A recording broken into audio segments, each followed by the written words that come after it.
Vamos a empezar en un minuto.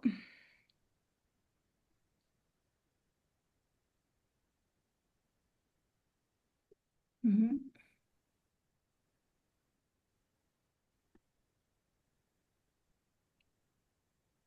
ok, ok. Bueno, buenas tardes a todos, estén donde estén. No sé, tenemos personas de varios países, me parece, así que no sé en qué horario están, pero gracias por acompañarnos y estar interesados en qué está pasando en la Argentina, qué nos depara el futuro en la Argentina y qué tipo de análisis tenemos que hacer de la manera más racional y objetiva posible para lograr que las ideas de la libertad continúen avanzando. Para quienes no me conocen, mi nombre es María Martí, soy directora y presidente de la Inran Center Latinoamérica. Y en el día de hoy nos acompañan Eduardo Martí, economista, fundador de la Fundación para la Responsabilidad Intelectual, y Ricardo Rojas, abogado, ha sido juez de la Nación, profesor de la Universidad Francisco Marroquín, y dos personas sumamente inteligentes, con una mirada muy racional, muy objetiva, y que por eso yo siempre los invito a comentar qué es lo que está ocurriendo en Argentina. Cuando Milei asumió a los 9 meses, después de un embarazo, hicimos una sesión similar analizando cuáles habían sido hasta ahora los pros del gobierno de Milei, en qué por ahí tenía que acelerar, en qué se había equivocado. Y el objetivo de hoy es, después de las votaciones de la semana pasada, analizar un poco qué es lo que depara el futuro. Vamos a hacer una especie de entrevista en donde Eduardo y Ricardo van a conversar sobre estos temas, y hacia el final de la entrevista, cuando terminemos, los oyentes también van a tener la posibilidad de levantar la mano y formular preguntas, incluso por el chat. Así que sí les pido que sean pacientes hacia el final, y si tienen por ahora los micrófonos prendidos, también que lo apaguen, así no hacemos interferencia con la entrevista. Así que, bueno, para los que están en Argentina y son argentinos, saben más el contexto. Para aquellos que no, bueno, les doy un poquito más de contexto. El 26 de octubre se llevaron las elecciones legislativas de mitad de mandato, y esto es una de las preguntas que les voy a hacer, Ricardo, Eduardo, es pese un poco a las opiniones que había ahí afuera de que esta vez la Libertad Avanza, que es el partido de Milei, no le iba a ir muy bien y que no iba a contar con el apoyo de los argentinos en estas elecciones. Sin embargo, logró superar el 40% de los votos a nivel nacional, lo cual fue algo completamente impensado, por lo menos lo que se hablaba en los medios. Ahora vamos a hablar con Ricardo, Eduardo, para ver si también presentían que iba a ocurrir algo negativo, digamos, en el sentido de que no iba a ganar Milei, o si se esperaban estos resultados. Como conclusión de estas elecciones, la Libertad Avanza obtuvo aproximadamente el 40,8% de los votos y conquistó 64 de los 127 lugares en juego, lo que implica una clara ampliación en su presencia parlamentaria. Y en el Senado consiguió 13 de los 24 lugares en disputa, que fue más o menos el 42, tras alcanzar el 42% de respaldo electoral. Eh, Esto implica condiciones favorables, obviamente mucho más favorables que el pasado, para la Libertad Avanza, pero todavía no tiene una mayoría clara que le garantice todos los resultados que quiere. Entonces, veremos cómo funciona, digamos, esto de haber ganado estas elecciones y qué va a implicar para el gobierno y las reformas que quieren hacer. Y la primera pregunta que me gustaría hacerles es un poco esta, ¿no? ¿Se esperaban estos resultados en estas elecciones? ¿Por qué piensan que, a pesar de lo que se estaba diciendo en los medios, que la Libertad Avanza iba a perder mal, por qué piensan que ganó? Es decir, ¿por qué los argentinos, a pesar de que han pasado 2 años muy difíciles, continuaron apoyando el gobierno de Milei? Y si creen que esto, digamos, se va a mantener en el tiempo, o fue más una especie de seguimos en contra del kirchnerismo más que a favor realmente de la propuesta de Milei. Así que me gustaría arrancar quebrando el hielo con esa pregunta, y cualquiera de ustedes que quieran empezar, adelante. Dale, Dale. Ricardo, que vos sos más valiente. Bueno, mira, en realidad sorprendido Ricardo, espera, con el ¿se escucha bien? resultado. No. Vos sabés que Argentina es un país Ricardo, complicado, sí, te estamos escuchando un poco entrecortado, ¿puede ser? ¿no? Salgo y vuelvo a entrar con mi teléfono. Ok, Salgo y entro ok. con mi teléfono. Entonces, Perdón, Eduardo, te dejamos. con que el profesor Rojas apague el video, va a ganar en ancho de banda, No, ¿eh? pero Eso lo lo queremos habló. ver, Ah, bueno, lo bueno. queremos ver. Le damos la Pero, oportunidad de que entre con su teléfono. dale. Eduardo, te dejamos entonces como para que arranques vos. Ok, Básicamente, entonces, ¿por qué crees que los argentinos decidieron apoyar a Milei pese a que todo decía que no iban a ser unas buenas elecciones para Libertad Avanza? em, yo anoté las razones. Le dije a Ricardo primero para encontrarlas, pero mira, yo creo que hubo toda una serie de razones. El que las enumeró a mi juicio muy bien fue Alejandro Saya, que dijo las razones por las cuales Milei se repuso de la derrota legislativa que había sido en la elección parcial de la provincia de Buenos Aires fueron cuatro o cinco o incluso tal vez más. Sí, una es, eh, la sociedad estaba un poco cansada de la demagogia, de la inflación, de la clase política no representativa, de la casta clientelar y de toda una situación que fue la que llevó al triunfo en diciembre del 2023. Pero para esta elección, Milei se encargó de enfatizar algunos puntos que terminaron volcando la elección a su favor. Primero, logró dividir a la sociedad entre héroes y villanos, de manera de que la gente se vio obligada a, o por lo menos lo que se le presentó es la famosa polarización, y de una manera inteligente. Todos aquellos que cultivan la moral gris, los tibios, los que se quedaban en el medio, los conciliadores, los que yo tengo mi verdad y vos tenés tu verdad, los del relativismo moral y social y epistemológico, prácticamente se vieron barridos por las dos opciones. Se les dijo, señores, ¿están con los kirchneristas y peronistas o están con el cambio? Es o seguimos por este proceso de transformación o retrocedemos. Ya nos metimos a cruzar el río, estamos haciendo un esfuerzo, tomamos la medicina, estamos tratando de salir de la droga y ustedes van a volver para atrás. Ustedes van a entregarse en la mitad. Obviamente que esto es un esfuerzo, nadie les dijo que esto iba a ser fácil, pero simplemente se requiere perseverancia, se requiere persistencia y se requiere confianza en que por primera vez en 100 años estamos tomando el camino correcto, la medicina correcta. Eso lo hizo muy bien en la última gira de los últimos 45 días, se puso la campaña al hombro a Milei y le dijo, o la libertad avanza o el país retrocede. En segundo lugar, también planteó el tema del anticasta, ¿no? El anticasta que no solamente estaba siendo representada por el kirchnerismo y el peronismo, sino por esos partidos tradicionales o que están en the middle of the road, desde Lilita Carrió hasta el señor López Murphy, hasta Facundo Manes o hasta el mismo Lustó, que logró la única banca del Partido Radical por 200 votos porque casi se queda fuera. Entonces, logró nuevamente mostrarle a la gente que él se identificaba con el pueblo, ¿no? Y que decía, bueno, muchachos, o vamos por acá o vamos con toda esta manga de chantas que a lo largo de décadas han lucrado con la política, no han solucionado nada y han contribuido a incrementar el gasto, incluido gran parte del macrismo y del PRO, cosa que se vio ahora con los nuevos cambios de gabinete y el semi-rompimiento con Macri. Después recordó muy bien lo que era vivir con inflación del 25% mensual y que estábamos en camino a remediarla. La inflación es el impuesto al pobre.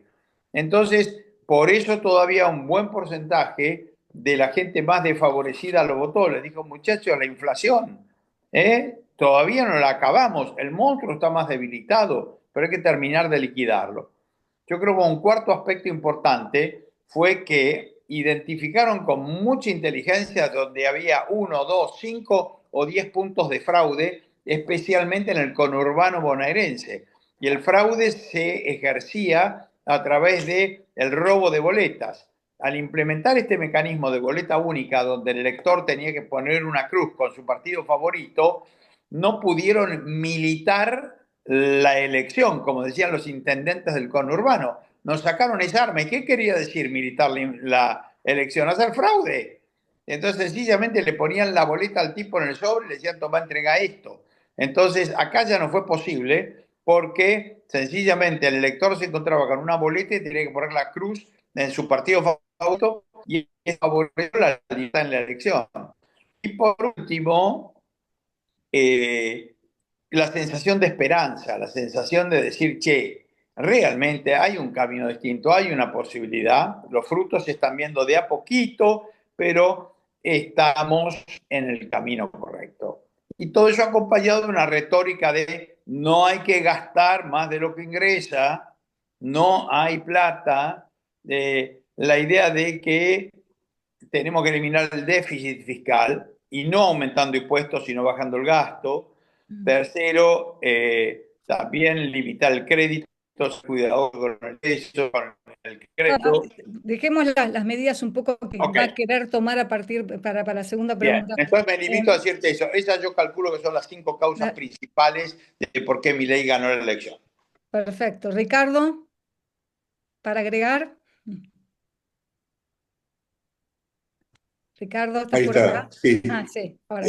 Bueno, sí, comparto bastante lo que dijo Eduardo recién. Yo te diría, a mí no me sorprendió el triunfo. Si vos mirás los resultados y mirás lo que eran las encuestas hace 6, 7 meses atrás, daban más o menos eso. Lo que pasa es que en los últimos meses hubo una campaña espantosa de ataques muy bien organizada, no todos los días con una bomba nueva que fue minando digamos, el trabajo que se venía haciendo, entorpecieron la campaña de Milei. Y por otro lado, el resultado de la elección en la provincia de Buenos Aires, que en realidad a mí me sorprendió que hayan dicho que fue catastrófico. En realidad, cuando vos analizás los números, te da que votaron 2 millones menos de personas que hace 2 años, que votaron, el peronismo sacó 500.000 votos menos que hace 2 años, la Libertad Avanza sacó 400.000 votos más que hace 2 años, lo que desapareció fue Juntos por el Cambio. Y en realidad no fue tan mala elección, que como dice Eduardo, fue una elección donde se jugaba en el metro cuadrado de poder los intendentes y los concejales peronistas, donde se votó con las reglas de la provincia de Buenos Aires, con las autoridades de la provincia y con la policía bonaerense, con lo cual imagínate que al cambiar las reglas del juego cambió totalmente el resultado. A mí lo que sí me sorprende mucho es la entereza con la cual la gente ha aceptado que realmente hay que cambiar las reglas del juego, porque precisamente parte de ese ataque permanente que el peronismo lleva contra el gobierno de Milei está enderezado a que no se puedan implementar como se deberían las medidas necesarias para empezar a crecer, porque el punto, digamos, la primera parte era arreglar los números, pero ahora, en definitiva, lo que la gente está esperando es la etapa del crecimiento y eso se retrasó. Y lo interesante es que la gente no quiere volver atrás. Hay como una admisión de que el populismo que lleva 100 años en Argentina no puede seguir, nadie quiere volver atrás. Fíjate cómo responden los indicadores del mercado cada vez que le va bien al peronismo y cada vez que le va un poco mal a Milei. En definitiva, es tan claro eso.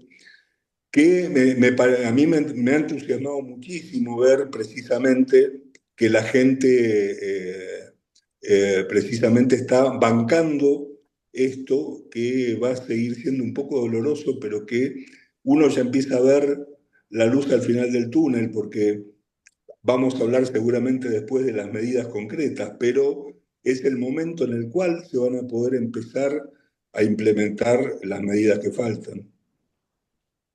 Totalmente de acuerdo. Ahora, antes de hablar de las medidas concretas, ¿no? Claramente, bueno, todo esto es un gran respaldo a Milei y a su partido. Va a tener mayor capacidad legislativa. Es el pueblo diciéndole, vas por el camino correcto, seguí por esta senda. Al mismo tiempo, eso no lo coloca en una situación de una mayoría absoluta automática y sabemos que la presión por el lado de los kirchneristas, etcétera, va a continuar y posiblemente se termine acelerando, termine reforzándose. En este contexto, si tuvieran que decir cuáles son los principales tres desafíos que va a tener que afrontar Milei, eh, ¿cuáles consideran que ese tres, cuatro, cinco, dos, pero cuáles consideran que son los desafíos más importantes para él hoy? Esta vez, si quieres, Ricardo, arrancar vos.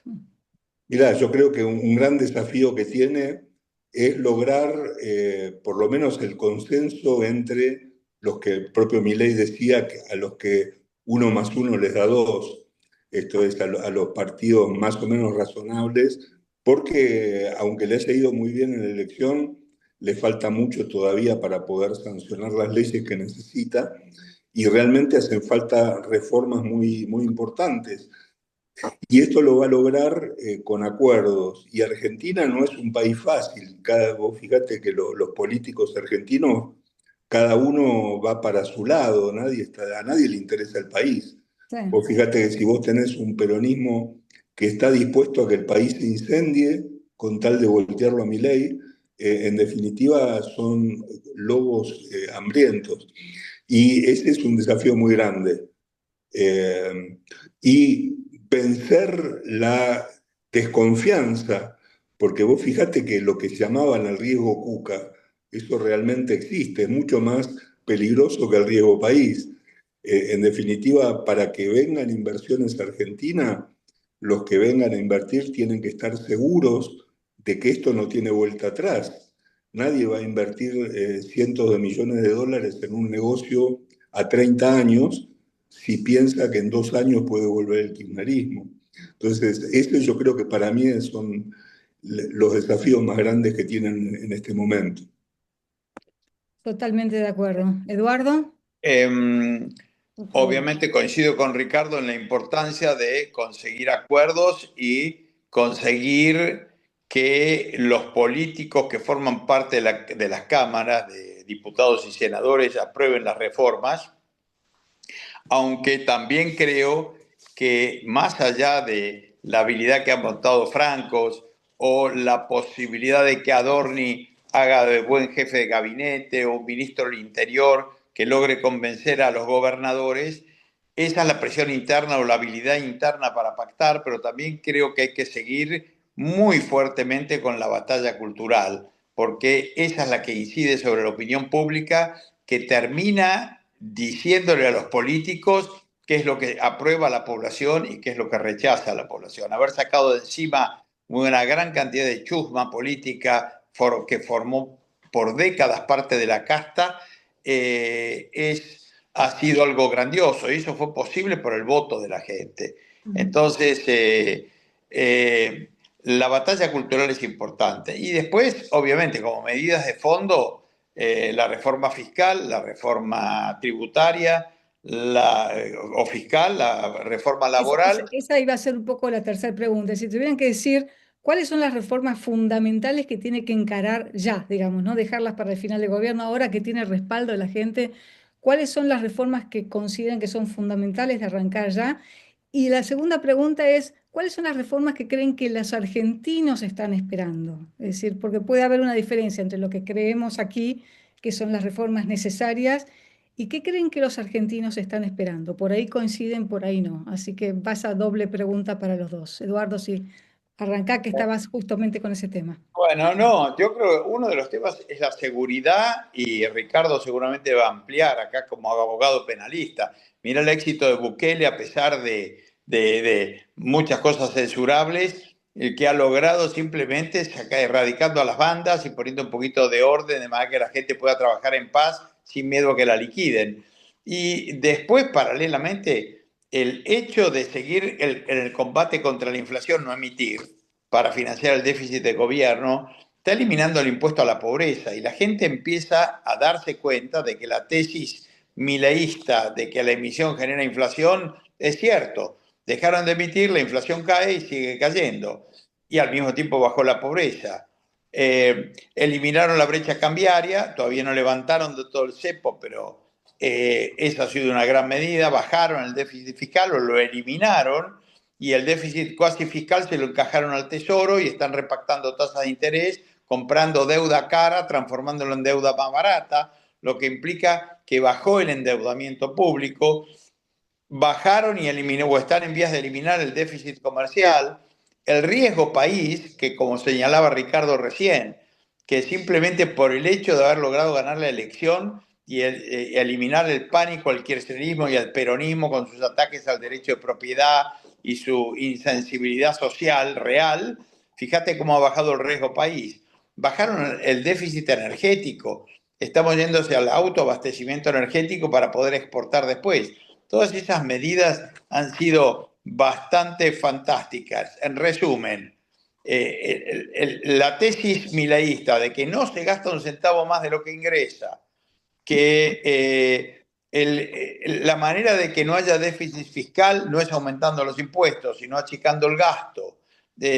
Tercero, que la prohibición, que eso es una medida que Ricardo destacó en uno de sus artículos, la prohibición de que el Banco Central no emita para financiar al gobierno. Es decir, que eso figure como parte de una ley que mete en cana a los legisladores que aprueben presupuestos deficitarios. La idea de que queremos una moneda estable y confiable y un banco central solvente. Todas esas son ejes sumamente importantes en el gobierno de Milei y muy destacables. Muy bien, Eduardo. Ricardo, ¿querés agregar reformas fundamentales que tenga que hacer? Sí, Eduardo mencionó las principales. Yo te diría, respecto de lo último que mencionaba Eduardo, el 15 de septiembre, cuando Milei envió el presupuesto al Congreso, envió también un proyecto de ley que quedó ahí durmiendo, yo creo que hasta el 10 de diciembre, cuando la pueda discutir, que es una ley de reglas fiscales, presupuestarias y monetarias, que incluye reformas al Código Penal, previendo penas para los funcionarios, incluso para los legisladores que sancionan presupuestos deficitarios. Para mí es extraordinario este proyecto, que ojalá lo pudiera sancionar. Yo creo que hay, bueno, de lo que ya se habla, van a ser fundamentales las reformas en materia de seguridad, el Código Penal, que requiere varios retoques, la reforma fiscal, la reforma laboral, la reforma previsional.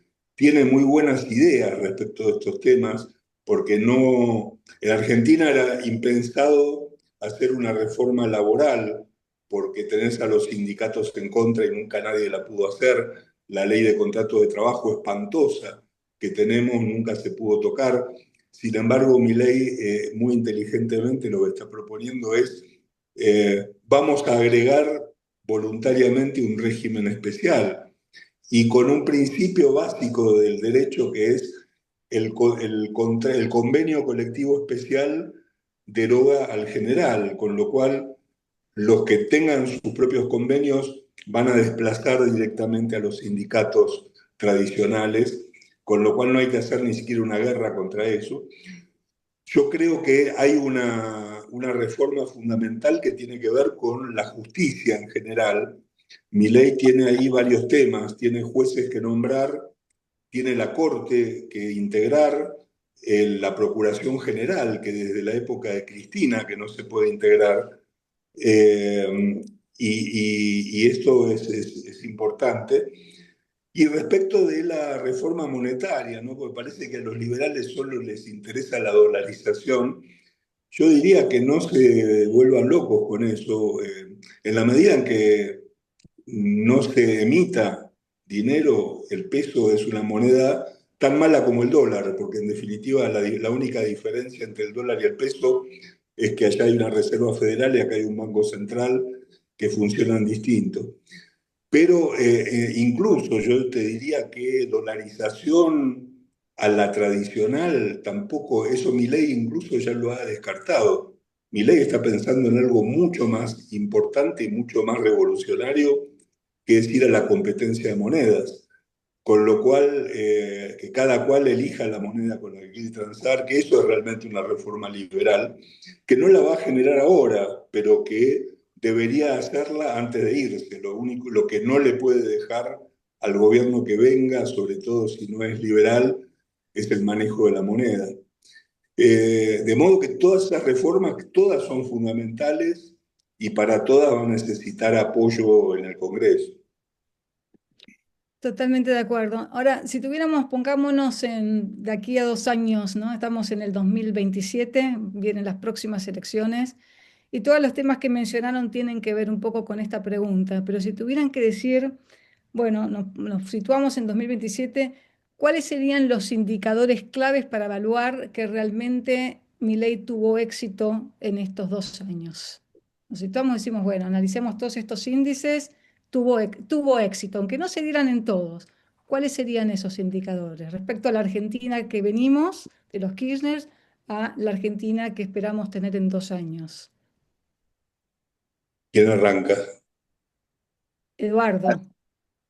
Yo te diría que medir el peso del Estado sobre la vida de la gente, es decir, el peso económico, cuántos recursos está absorbiendo el Estado, cómo, y cómo regula la actividad económica e incluso la actividad social. Y el otro tema es el respeto por la vida, es decir, realmente en materia de peso del Estado, seguimos con los 150 impuestos, hemos logrado simplificar el régimen impositivo y bajar las alícuotas de manera que, ¿cómo funciona una sociedad que crece?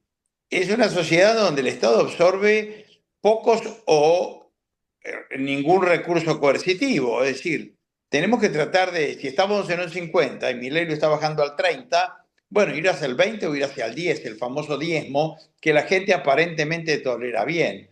Es decir, en primer lugar, reducir el tamaño del Estado y circunscribirlo a las funciones que realmente se necesitan en la medida que el mercado no las esté absorbiendo. Justicia más que nada y seguridad.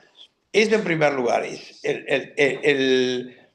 Y después tratar de chequear si realmente ha sido posible las reformas claves. Se hizo la reforma laboral, podemos contratar en paz o las ¿Por pymes qué? van a Ahí me seguir. gustaría hacer una pequeña. ¿Por qué es tan importante la reforma laboral? Porque es costo. Entonces, si vos, la reforma laboral y la parte sindical a la que se refería Ricardo recién, si vos te fijás lo que recaudan los sindicatos coercitivamente de la gente en relación de dependencia, lo que vos ves es una fortuna. Y eso empuja a que la economía esté en negro, el 50% o más. Y al mismo tiempo eso te destroza toda la parte de previsión social en este esquema Ponzi donde el Estado distribuye. Necesitas 4 trabajadores atrás de cada jubilado y tenés 2 porque la otra parte del mercado está en negro. Obviamente no es la mejor solución ese esquema jubilatorio, pero si lo tenés que tratar de que la gente esté en blanco y la gente, ¿no? Las pymes no van a poner a la gente en blanco, que son los principales empleadores, y los está fundiendo simplemente de entrada. Cuando contratan gente tienen la amenaza de las indemnizaciones por despido y además todos los aportes sindicales obligatorios que se llevan fortunas. Toda la parte de previsión social es un desastre. Entonces esa reforma es clave. El otro tema también es el tema del libre comercio. ¿Realmente se abrió el comercio? ¿Podemos comerciar y gastar nuestro dinero en donde se nos dé la gana y con quién se nos dé la gana y en la moneda que querramos? ¿O seguimos encepados y estamos obligados a comprarle a la casta artículos de mala calidad y alto precio? Esa reforma es tremenda porque además estás lidiando con pesos pesados que te obligan a comprarles a ellos. Entonces tenés reforma tributaria, simplificación, reforma monetaria, tenés la reforma laboral a la que nos estamos refiriendo y por otro lado la apertura del comercio exterior que es clave, ¿no? Cuando la gente empieza a ver en sus estanterías cosas de buena calidad y bajo precio y al mismo tiempo que podés comprar en cuotas, monedas estables y que reaparece el crédito, el país se encamina, ya lo estás viendo. Ricardo, estamos en el 2027, ¿cómo medimos éxito? Yo creo que el éxito se va a medir, un poco como decía Eduardo, en la medida en que esté funcionando el mercado. Yo creo que ese es el gran secreto. O sea, hasta ahora Milei lo que pudo hacer con todos los obstáculos que tuvo en el camino fueron las reformas básicas de la llamada macroeconomía. Entonces, la moneda, la deuda. No hay que olvidar que Milei recibió una deuda de 500.000 millones de dólares. Nadie puede pagar eso. Y estuvo haciendo malabares para no caer en un default.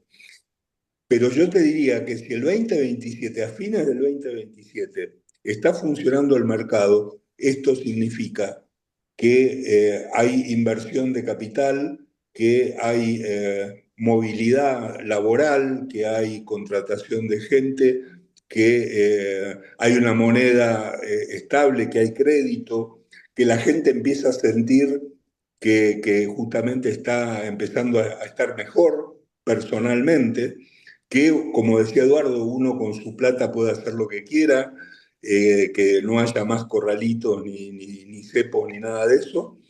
Yo creo que si se logra eso, que requiere esa reforma laboral, esa reforma previsional, reformas monetarias básicas para que haya un mercado abierto y un comercio abierto, un mercado internacional abierto, que fomente la inversión de capital y la demanda de mano de obra, la demanda de trabajo, que caiga la desocupación, incluso el tema el mercado informal, porque claro, los liberales a veces te dicen, bueno, pero el mercado informal es el verdadero mercado, la gente cuando hay muchas regulaciones, gracias a Dios por el mercado informal. Está bien, si vos vivís en Corea del Norte, el mercado informal es maravilloso. El punto es que uno quisiera vivir en un país donde no necesita vivir en la ilegalidad para poder negociar y contratar. Yo quiero tener un contrato que si hay un problema puedo ir a un juez para que me lo resuelva y que pueda estar en blanco y tener un recibo de sueldo y todo lo demás. De modo que las reformas que están en danza apuntan a eso. Si a fin del 2027 se logró que el país se encamine por ese lado, yo creo que no tiene techo porque la capacidad de crecimiento de Argentina es infinita. Totalmente de acuerdo. Ahora, el punto es también cuando uno proyecta, tiene que tener en cuenta cuáles son los riesgos y cuáles son los errores que uno puede cometer en el camino, ¿no? Y la pregunta aquí sería, tiene dos puntas. Una es, vimos qué es lo mejor que puede pasar, y qué sería, qué podríamos denominar éxito. ¿Qué es lo peor que podría llegar a pasar? Y en el sentido de que, qué es lo peor que podría pasar fuera de Milei? Es decir, ¿qué es lo que podría pasar a nivel, no sé, la contra o el pueblo o lo que fuera, los gremios, que realmente no lo dejaran a Milei avanzar? Y por la segunda parte es, ¿cuál sería el peor error que Milei tendría que cometer para que esto fallara? Es decir, ¿cuál es algo que Milei no debería hacer? Ricardo, si quieres arrancar vos. Mirá, obviamente la oposición más salvaje ha estado haciendo todo lo que pudo. Yo creo que Milei ha tenido una salvación magnífica de último momento, que fue la intervención del gobierno de Estados Unidos.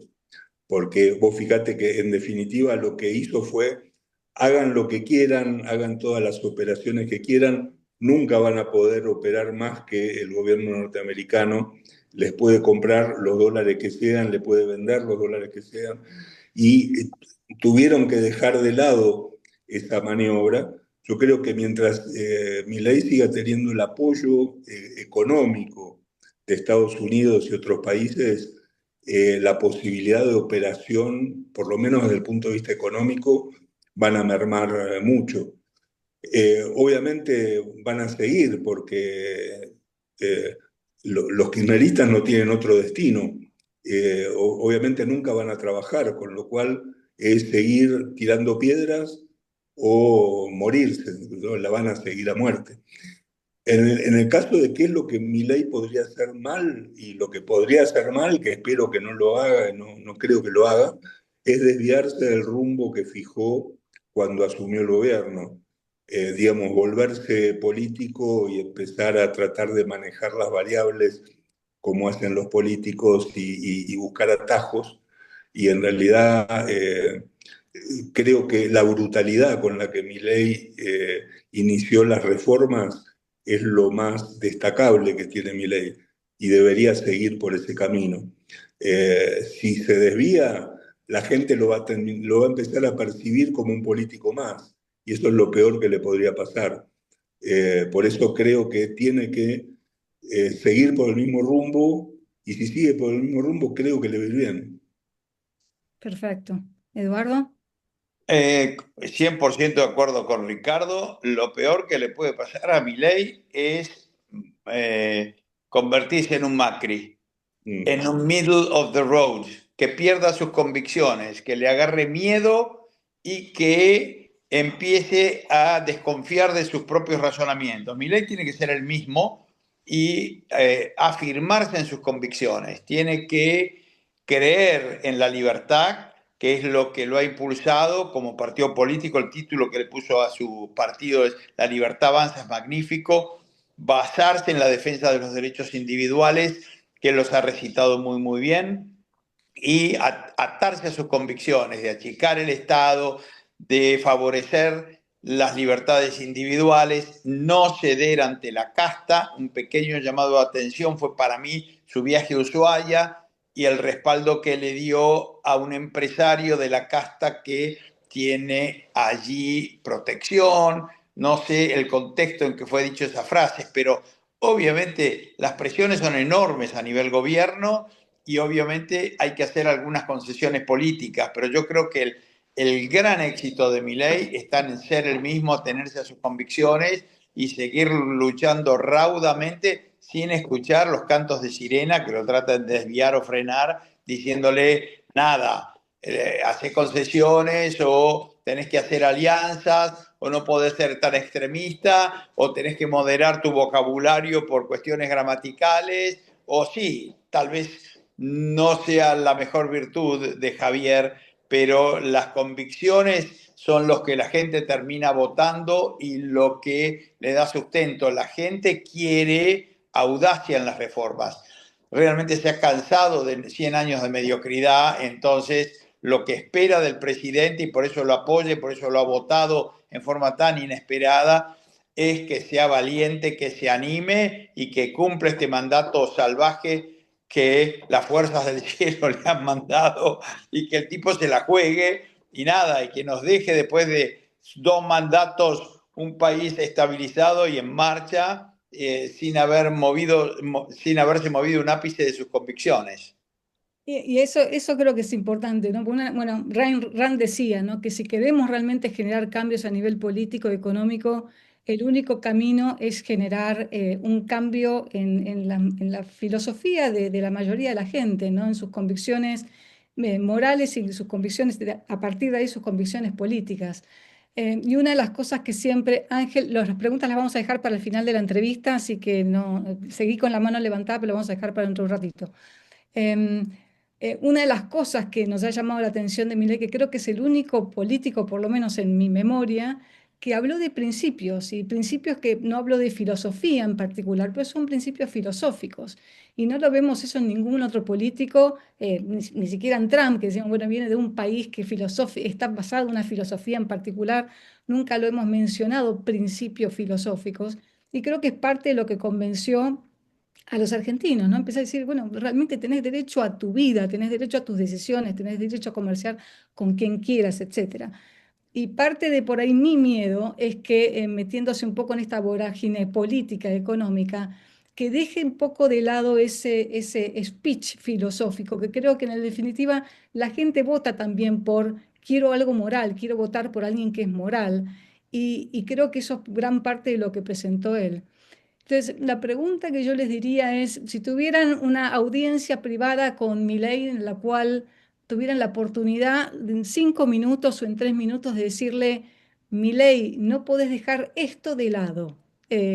Puede ser una reforma económica o un argumento filosófico, lo que ustedes consideren que es fundamental para que tenga éxito en estos 2 años y que sepan que Milei los va a escuchar y les va a decir, ok, por este camino voy.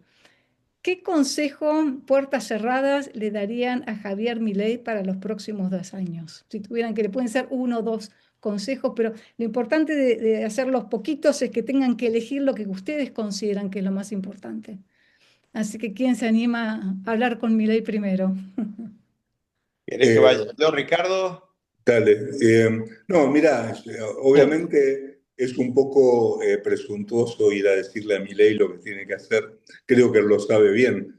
Pero yo en todo caso lo que le diría es que, como todas las profesiones, los economistas tienen sus propios problemas y sus propias deficiencias, y que en definitiva no se enamore de la macroeconomía, porque en definitiva lo que funciona es el mercado, y el mercado es la gente interactuando. Y lo que hace falta en Argentina es volver a tener mercados, volver a comerciar, volver a producir, volver a tomar decisiones, el rumbo de vida que cada uno quiera tomar. Y por supuesto que hacen falta los presupuestos, ¿no? Una moneda sana y todo lo demás, bajar el gasto público, nivelar el presupuesto, pero eso no es, eso es solamente el marco dentro del cual hay que trabajar. El objetivo final es devolverle la libertad a la gente y permitir que cada argentino pueda seguir el curso de su propia vida como quiera. Y para eso lo que hace falta es ir a la economía verdadera, que es el intercambio y el comercio. Gracias, Richard. Eduardo. Yo me conformaría con algo que Javier sabe muy bien y que es probablemente el área en la que va a encontrar más obstáculos, que es la apertura comercial. Cuando cuando la gente puede comerciar con cualquier país del mundo, importar sin aranceles y sin trabas, donde se estimula el comercio, como decía Martí, pasan bien, pasan los ejércitos, el estímulo a la gente cuando empieza a ver las tiendas abarrotadas de productos de la mejor calidad de todo el mundo, eso desde el punto de vista de la tranquilidad y además el entusiasmo que genera la gente es impagable. Cuando Chile abrió el comercio, y todavía lo mantiene abierto a partir de los políticos socialistas que ha tenido también en esta última década, fíjate que los mendocinos y los argentinos siguen cruzando a Chile en cola para adquirir bienes allí, y transformó rápidamente el país. Cuando aparecen productos de consumo masivo abiertos al público, que además desplazan a los viejos proteccionistas y contratan gran cantidad de mano de obra para todas las cadenas de comercialización, provocan un cambio abismal. Los chilenos andan en autos que quisiéramos para un día de fiesta los argentinos, que además se los venden en cuotas por precios cercanos a la mitad de lo que se comercializan acá. Y lo mismo todos los electrodomésticos y los mismos, y la posibilidad de comprar casas a crédito. Yo creo que eso es un mensaje de prosperidad que cambia completamente la psiquis de la gente. Así que si vos me dijeras, obviamente, para tener libre comercio, paralelamente y con justificación, los empresarios locales te van a decir, che, bajame los impuestos, eliminame regulaciones, hacerme la reforma laboral, pero yo creo también que el hecho de que abrir el comercio empuja el resto de la legislación y no a la inversa. Si esperás mucho abrir el comercio, no lo terminás abriendo nunca. Y los beneficios son tan evidentes a corto plazo que cuando la gente empieza a ver bienes importados de todo el planeta a precios bajos, eso reasegura que el país está bien encaminado con buen rumbo. Y les implica, empiezan a ver los beneficios para su propia vida, que en definitiva todos los que queremos también es vivir mejor, ¿no? Entonces, cuando empezás a ver los resultados, empezás a buscar, bueno, cuál fue la causa de este buen resultado. Uno de los puntos que a veces también preocupa es preguntarnos, yo veo hoy, por ejemplo, entro a ex Twitter y veo que alguien hace algún comentario pro Kirchner y la gente le salta al cuello, cosa que nunca se había visto antes. Antes la gente, en general, los argentinos, cualquier cosa que alguien comentaba sobre el tema de derechos sociales o lo que, no sé, la política liberal o capitalista, la gente en general como la aceptaban estas críticas y ahora yo veo que saltan mucho y los mandan al kirchnerismo, al diablo realmente. Entonces, pero la pregunta ahí también es, que la gran duda es, ¿todo este movimiento hacia la libertad avanza fue realmente un movimiento hacia la libertad o fue más una respuesta anti-kirchnerista? Pero la gente todavía en el fondo no termina de abrazar las ideas de la libertad. Esa es la primera pregunta. Y la segunda, bueno, empecemos por esa, por la segunda quiero darles una tarea a los dos. ¿Qué es lo que creen que realmente está habiendo un cambio de mentalidad, dado un poco por todos los trabajos que las organizaciones pro libertad hemos hecho y porque mismo Milei ha sido un buen profesor en este sentido, o todavía hay mucho terreno, digamos, para cubrir en ese sentido? Eh, a ver, yo creo que el gran triunfo de Javier se debió al hartazgo de en primer lugar, de la gente por lo que veníamos viviendo. Creo que va a llevar su tiempo que la gente comprenda cabalmente lo que es vivir en libertad. Alberdi tenía una expresión magnífica. Alberdi decía, cuando en sus peleas con Sarmiento, Sarmiento quería construir escuelas y institucionalizar desde el Estado la educación, y Alberdi decía que la mejor forma de educación es el ejercicio de la libertad práctica. Nadie aprende mejor que cuando ejerce la libertad. Y en realidad nosotros no hemos ejercido todavía la libertad. Creo que va a llevar un tiempo.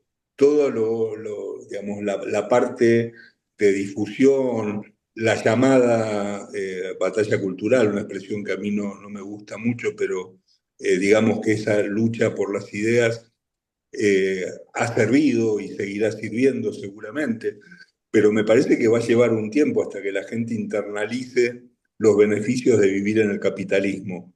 No te olvides que hace 100 años que hemos abandonado el capitalismo. Y creo que por ahora la gente sigue votando para que no vuelva al kirchnerismo. Espero que a partir tal vez de las próximas elecciones, si se producen todas estas reformas, la gente empiece a votar para mantener el capitalismo que se va generando.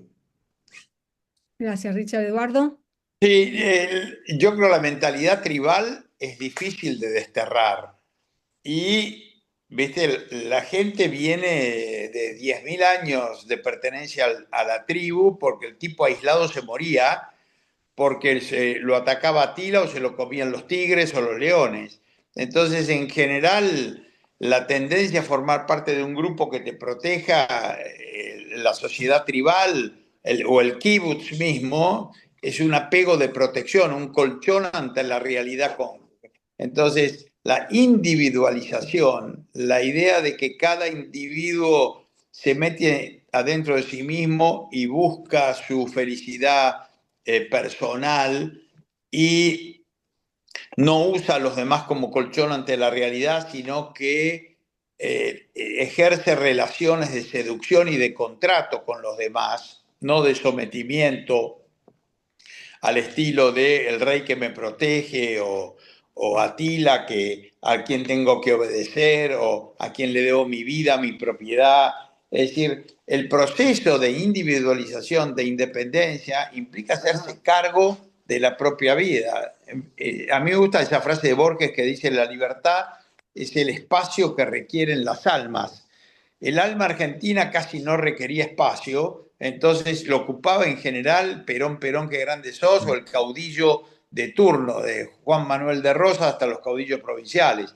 Yo creo que poco a poco ha ganado protagonismo el individuo argentino, especialmente la clase media, y percibe que el caudillo o el jerarca de turno no resuelve sus problemas, sino que se aprovecha mediante el populismo de todo esto. Entonces yo creo que en los jóvenes principalmente, viendo el fracaso y la decadencia argentina de 100 años, y creo que las redes sociales han ayudado muchísimo a que la gente perciba otras realidades y se eduque mucho más. Yo creo que eso muestra una evolución real en el pensamiento de la clase media argentina y de que incluso mucha gente pobre que ya percibe que el Estado no es la solución, sino que es el problema, y que mayores ámbitos de libertad traen capital, mejora la calidad de vida, hay mayor demanda de trabajo, el salario real empieza a rendir un poco más.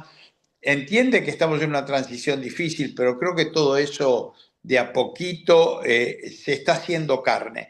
Y obviamente requiere que sigamos explicando y difundiendo el ABC de cómo funciona la economía de mercado, como bien decía Ricardo acá, principios económicos básicos y principios filosóficos básicos a los que te referías vos, ¿no?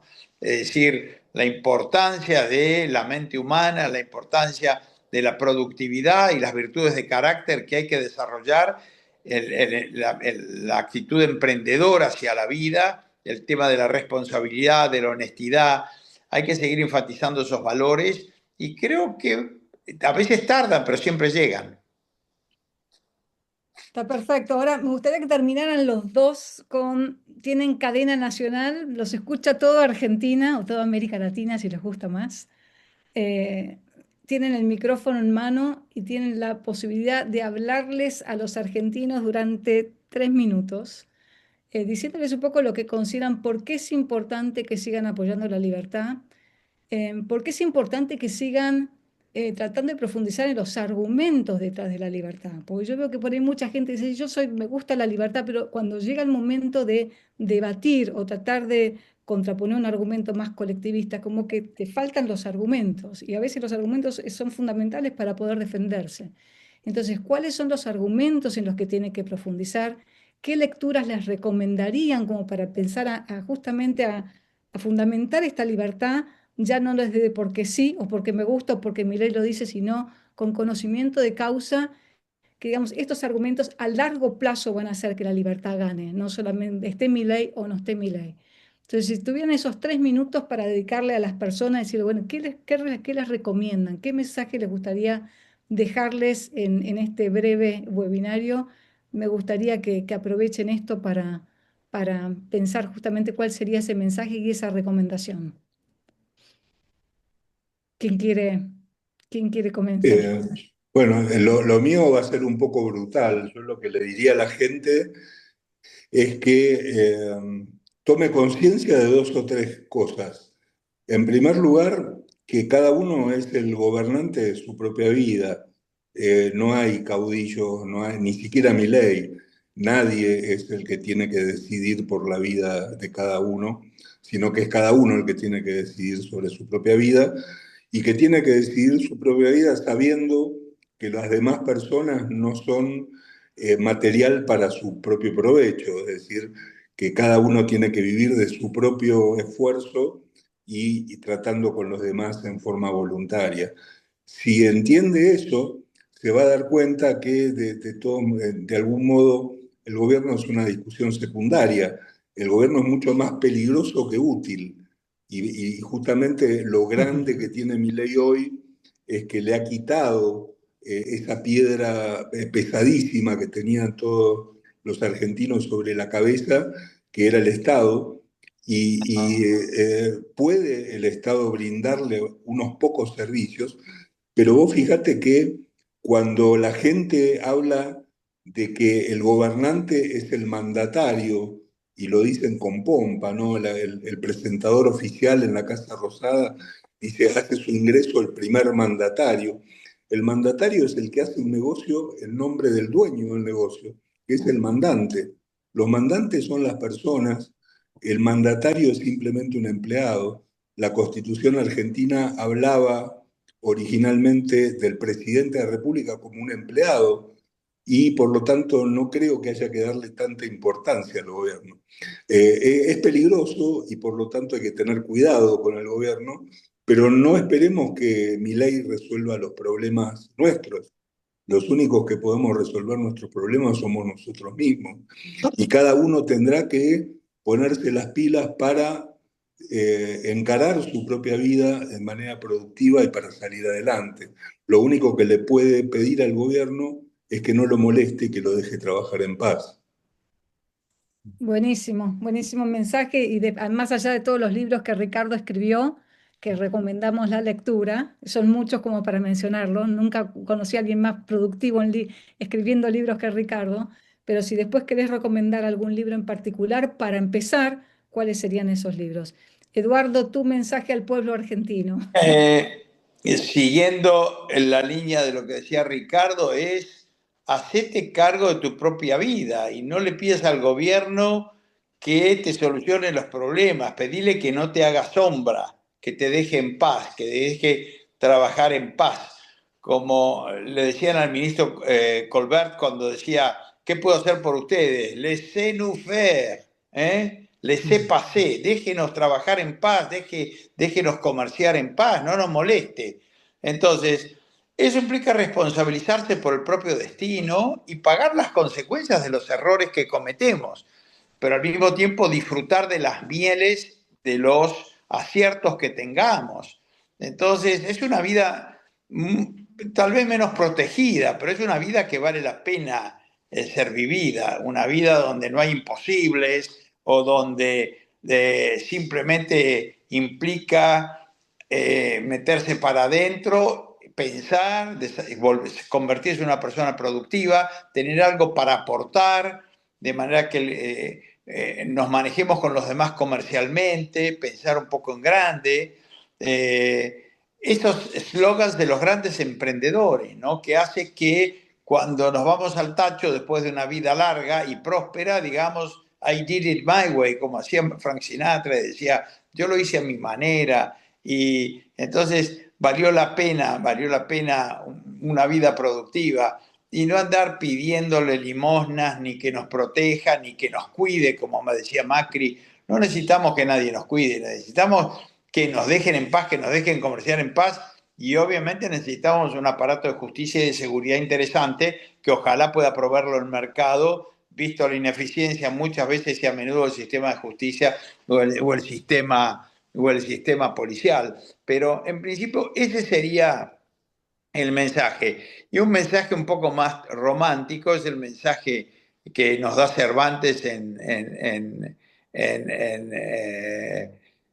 Don Quijote, que dice que la libertad, Sancho, es uno de los más preciosos dones que a los hombres le dieron los cielos, y con ella no pueden igualarse los tesoros que encierra la tierra o el mar encubre. Por la libertad, así como por la honra, se puede y se debe aventurar la vida. Y si no me creen, pregunten a los cubanos o pregunten a los norcoreanos lo que implica vivir sin libertad. Entonces es básico. No nos asegura que vayamos a vivir bien, pero sin libertad podemos estar seguros que nos va a ir bastante mal y no vamos a vivir vidas que valgan la pena de ser vividas. Y todo eso, que estoy de acuerdo absolutamente con los dos, implica un cambio de mentalidad interesante en Argentina, ¿no? Acostumbrados un poco primero desde el sistema educativo, que nos dicen que el Estado tiene que darnos todos o cumplir todos nuestros derechos, y los derechos no son los tres básicos, sino son derecho prácticamente a todo, y que el Estado es el que nos cuida y es el Estado el que tiene que proveernos de aquellas cosas que deseamos. De pronto decirte, bueno, te hago libre, a partir de ahora sos responsable de tu vida, hacé tu vida. El cielo es el límite, pero no te pongo la red de sustentación. a veces entendemos que los argentinos les pueda dar miedo, ¿no? Con lo cual implica un cambio de mentalidad, un cambio de decir, bueno, yo voy a empezar a ser emprendedor de mi vida, puedo confiar en mi mente, puedo confiar en mis recursos, pero claramente eso también va a llevar, no es de un día para el otro, sino que va a llevar también su tiempo. Abro acá a las preguntas que quieran hacer. Nos quedan más o menos 25 minutos. Así que si quieren hacer alguna pregunta, aprovechen ahora. Y Eduardo y Ricardo también si quieren comentar algo más, también es un buen momento para hacerlo. ¿Alguna pregunta por aquí? ¿Alguien tenía la ¿Me, mano me levantada? permites, me permites una Sí, pregunta? adelante, Jorge. Bueno, muchas gracias por un tan comprometido evento. En todo caso, para los dos ponentes, ¿cuál les parece o cómo valoran ustedes el hecho de que 12 millones de electores decidieran no ir a votar al 26? ¿Y cómo vislumbran ustedes influyó el clima de crispación y de angustia de todo ese mes sobre los que sí fueron a votar? Muchas gracias, ¿eh? Gracias, Jorge. A ver, yo creo que precisamente la tarea que llevó a cabo el kirchnerismo durante los 2 meses previos a las elecciones fue muy estresante. Digo, yo lo veía desde aquí de Guatemala, pero nada más que viendo la televisión argentina desde Guatemala, me parecía insoportable que todos los días machacando en contra. Y me parece que había en el ánimo de algunas personas, incluso de libertarios, ¿no? Porque los propios libertarios tenían miedo cómo iba a terminar la elección. Algunos libertarios no imaginaban que iban a sacar tan buen resultado. Había como una especie de abatimiento, ¿no? Como diciendo, bueno, ahora vuelve el kirchnerismo, esto nunca se va a terminar, es una guerra que no tiene fin. Y creo que eso de algún modo hizo que vaya menos gente a votar. De todos modos, a pesar de que no fue muy alto el número de votantes, tampoco estuvo muy por debajo de lo que es la media de votantes en las elecciones de medio término. Siempre andan por ahí, por el 70% aproximadamente. Tal vez fue un par de puntos menos, pero yo creo que sí. Miren, en Argentina cada 2 años estamos haciendo esfuerzos titánicos para evitar volver al colectivismo. Es como que el colectivismo empieza ganando siempre y hay que luchar, redoblar la lucha para evitar que triunfe. Y eso en algún momento cansa un poco a la gente. Eduardo, ¿quieres agregar algo? Sí, no, solamente que también puede ser interpretado que mucha gente no ha ido a votar porque era gente muchas veces que venía con convicciones colectivistas y que poco a poco comienza a dudar. Entonces, ante la duda, prefieren no ir a votar. Así que eso también puede ser visto como una señal medianamente positiva. No es indiferencia es sencillamente las transiciones, los cambios no se dan en forma abrupta. Es decir, si tenés mentalidad colectivista y al mismo tiempo un comunista prorruso empieza a descubrir que los gulags en Ucrania por parte de Solzhenitsyn y empieza a descubrir que Stalin fue un criminal y no fue un benefactor de la humanidad, entonces lo que seguramente ocurra no es que se vuelva un defensor del capitalismo, sino que intente apaciguarse o dude de sus convicciones o se llame a silencio. Yo lo noto con mis compañeros del colegio. Yo fui al Nacional de Buenos Aires y de 4 divisiones, de un promedio de 20 o 30 alumnos cada una, yo diría que eran todos pro Montoneros y pro ERP, eran todos simpatizantes con la guerrilla.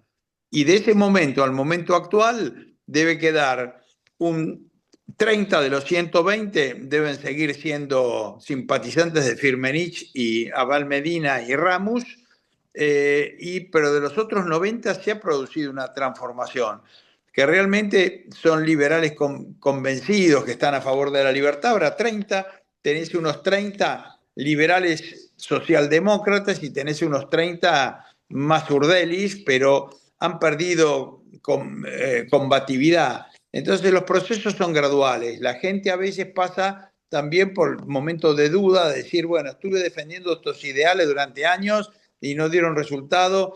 Empiezo a sospechar que no es por acá, pero esos momentos de duda hace que la gente, especialmente cuando no es una elección crucial, sino que es de medio término, se llama a silencio. Además, en épocas difíciles económicas, la gente está pensando muchas veces en sí misma y en los planes diarios y no en la transformación de la sociedad, ¿no?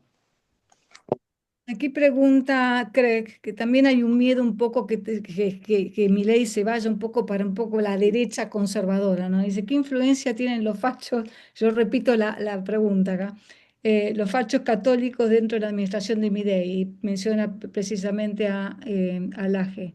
¿Podrían ellos arruinarlo todo? ¿Podrían de alguna manera llevarlo a Milei por el camino más derecha conservadora? ¿Qué opinan en este sentido? A ver, yo, o por lo menos no se está viendo eso. O sea, Agustín Laje tiene obviamente un acercamiento muy fuerte con el presidente y tiene su propia agenda. Él mismo no se reconoce como liberal. Yo creo que el presidente, más allá de tener muy buena relación con gente de derecha incluso amistad con algunos de ellos, en su actividad no ha mostrado que vaya a seguir, no ha tenido actitudes como por ejemplo si las tiene Bukele. Mi gran temor al principio era que Javier, digamos, acorralado por la oposición sanguinaria, se volviera una especie de Bukele. Y afortunadamente, gracias, digamos, estoy muy agradecido de que no hizo nada de eso. Ha respetado las instituciones, ha respetado los derechos y espero que siga así.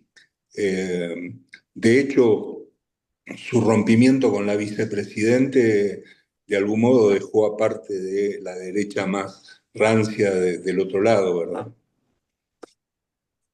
Eduardo. Sí, coincido con Ricardo, justamente. La ruptura con Villarroel muestra una visión diferente del problema y un compromiso con derechos humanos y con las libertades individuales, ¿no? El Laje dentro del nacionalismo católico es de lo más liberal posible. No ha tomado una actitud tan fuerte como la de Nico Márquez, que su actitud es mucho más marcada y con opiniones mucho más confusas a favor del nacionalismo militante. Entonces yo creo que Milei sí es un liberal e incluso en la parte religiosa yo lo veo más como un deísta que como un teísta. Lo veo como que cree en el gran diseñador del universo y le reza a las fuerzas del cielo, como uno puede meditar acerca de las bondades de la conexión con el universo y la energía que el universo nos puede nutrir y la sabiduría inherente en el cosmos. Pero es una manera esotérica pero simpática, yo creo, que no condiciona, y especialmente en la parte moral, la parte ética.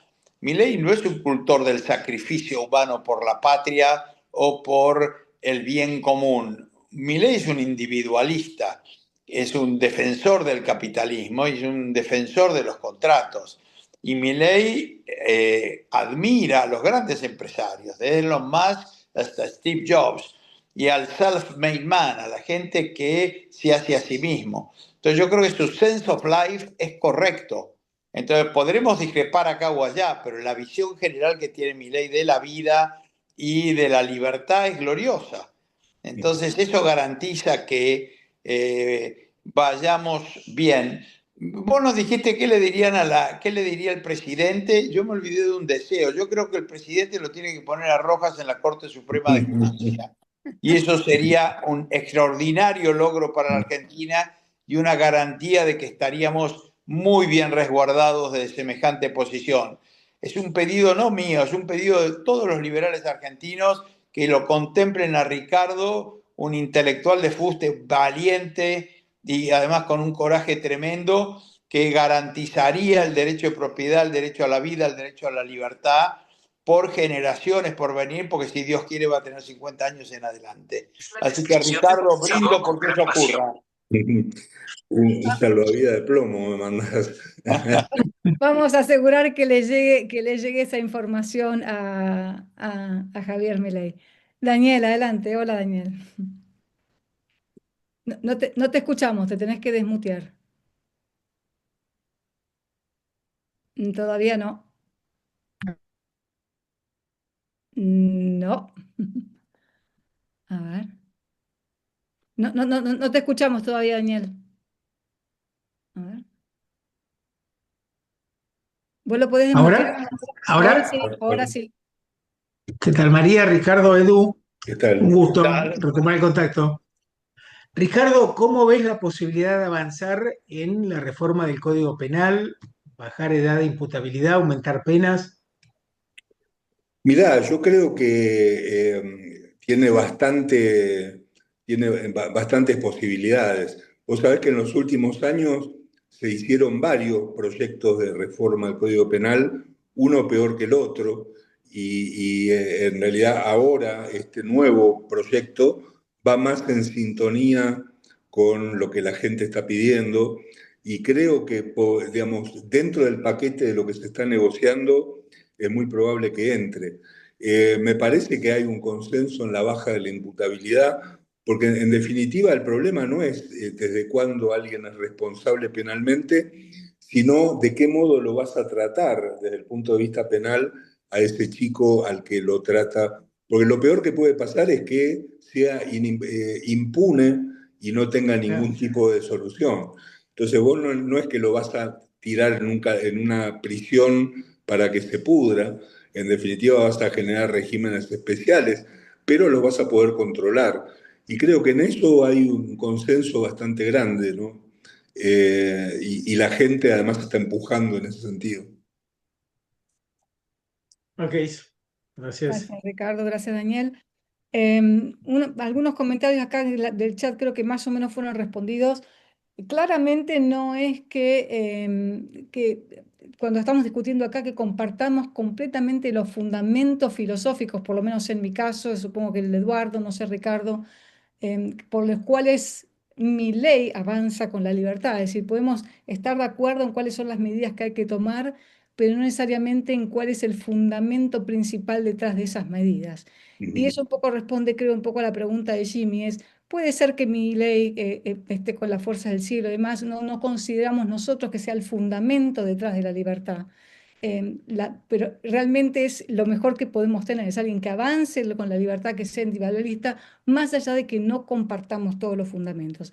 El día de mañana, si tenemos un Howard Roark como presidente, o un Ricardo, o un Eduardo, que tengan esos fundamentos, posiblemente nos podemos asegurar libertad incluso por más tiempo adelante, ¿no? Porque vamos a tener los fundamentos morales que son los más importantes también para defenderla. Pero esto es lo que tenemos ahora. Creemos que bastante de sus fundamentos son sumamente razonables y lógicos. Y esperemos que también en el proceso de aprendizaje todos tenemos posibilidades de aprender. También Javier Milei y la gente de la Libertad Avanza vayan aprendiendo esos fundamentos y esos principios para defender la libertad que incluso son más fundamentales y más sólidos. Si no hay más preguntas, no veo ninguna mano levantada. Le voy a pedir a Eduardo y a Ricardo últimas palabras como para cerrar esto, agradeciéndoles enormemente por esta charla con ustedes, las cuales esperamos poder repetir antes de las próximas elecciones para ver, bueno, medir un poco esto, ¿no? Éxito, fracasos, ojalá sea éxito y qué cosas nos quedan adelante por hacer.